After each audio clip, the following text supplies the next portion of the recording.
Pumapabor ba ang Diyos o Biblia sa diskriminasyon sa kasarian? Sasagutin namin ang tanong na ito sa bidyong ito.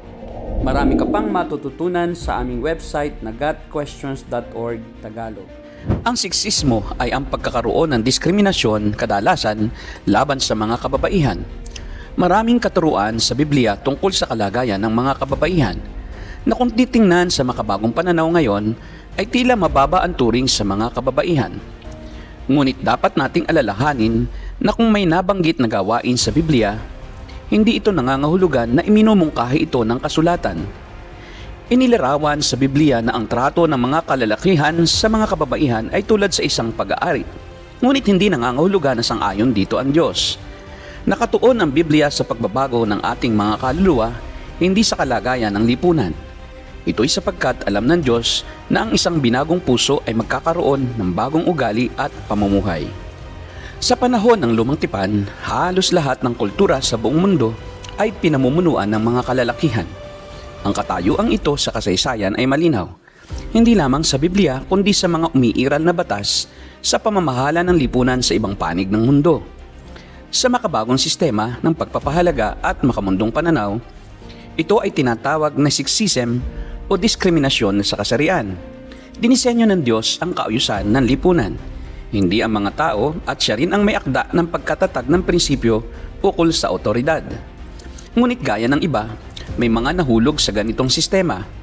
Ito ay nagbunga sa di pagkakapantay-pantay ng mga kababaihan at kalalakihan sa kasaysayan. Ang mga pagtatangi at diskriminasyon na nakikita natin sa mundo ay hindi na bago sa atin. Ang mga ito ay bunga ng pagkahulog ng tao sa kasalanan. Sa makatuwid, maaaring sabihin na ang diskriminasyon sa kasarian ay bunga ng kasalanan. Ang progresibong kapahayagan ng Biblia ay may itinuturo sa atin tungkol sa pagsugpo sa seksismo at sa lahat ng mga makasalanang gawa sa sangkatauhan. Upang malaman at maunawaan natin ang mga itinakda ng Diyos na kalagayan ng tao pagdating sa kapangyarihan, marapat lamang na sumangguni tayo sa Biblia. Ang bagong tipan ay kaganapan ng lumang tipan, at doon makikita natin ang mga doktrina at kautusan na magtuturo ng tamang posisyon pagdating sa kapangyarihan, lunas sa kasalanan at sakit ng sanlibutan. Kasama na dito ang diskriminasyon sa kasarian. Ang krus na Jesus ang sapat na pambalanse sa lahat. Sa Juan 3:16 ay sinasabing ang sino mang sumampalataya.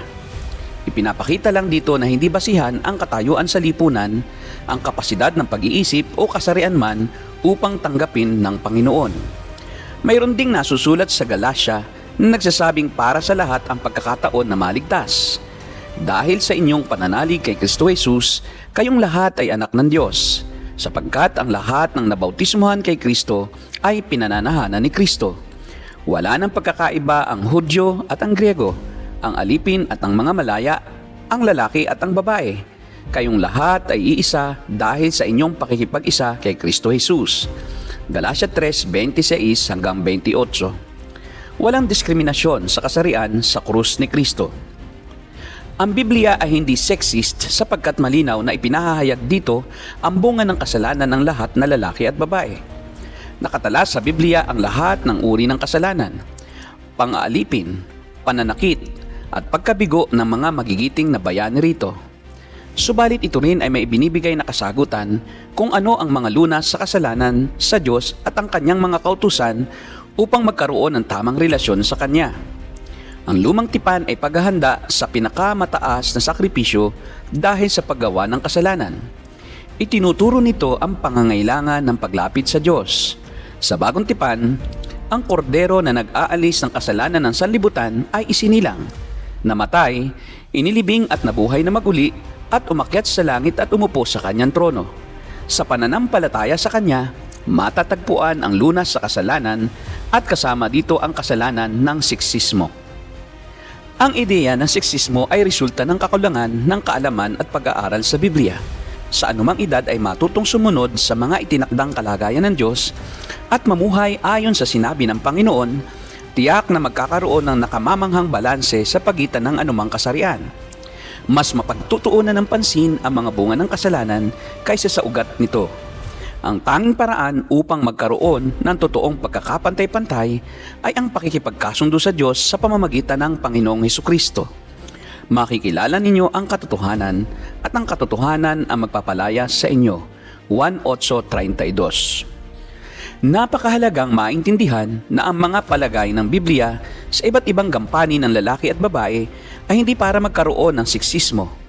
Malinaw na sinasabi sa Biblia na inaasahan ng Diyos ang lalaki na mamuno sa simbahan at sa tahanan. Nangangahulugan ba ito na mas mababa ang mga babae kaysa sa mga lalaki? Hindi. Nangangahulugan ba ito na mas mababa ang talino, kapasidad at pananaw nila sa mata ng Diyos? Siyempre, hindi.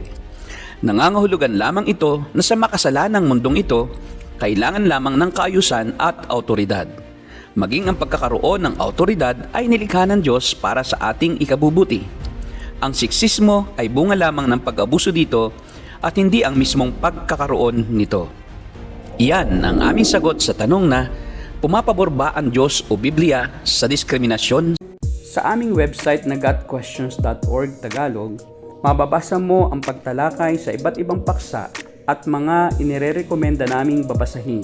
Kung nakatulong sa iyo ang video ito, click ang thumbs up at subscribe button. Kung gusto mong mapanood ang aming mga susunod na video, i-click ang bell at panoorin ang mga susunod na sagot sa iba pang mga tanong.